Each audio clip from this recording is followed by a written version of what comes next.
সংসদ কর্তৃক দুর্নীতির মাধ্যমে জ্ঞাত আয়ের উৎসের সাথে অসঙ্গতিপূর্ণ 1,26,58,000 টাকার বেশি মূল্যের সম্পদ অর্জনপূর্বক নিজ দখলে রাখা এবং তার নিজ যৌথ ও প্রতিষ্ঠানের নামে 28টি ব্যাংক হিসাবে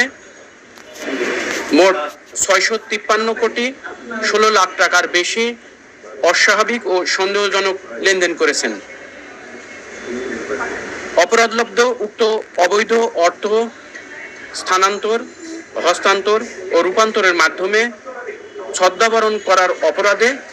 তার বিরুদ্ধে দুর্নীতি দমন কমিশন আইন 2004, মানি লন্ডারিং প্রতিরোধ আইন 2012, দুর্নীতি প্রতিরোধ আইন 1947 সংশ্লিষ্ট ধারায় একটি মামলা রুজুর সিদ্ধান্ত হয়েছে। অভিযোগ সংশ্লিষ্ট মেহবুবা আলম, তার স্বামী আবু সাইদ আল মাহমুদ স্বপন, সাবেক সংসদ সদস্য জয়পুরহাট 2 ও সাবেক হুইপ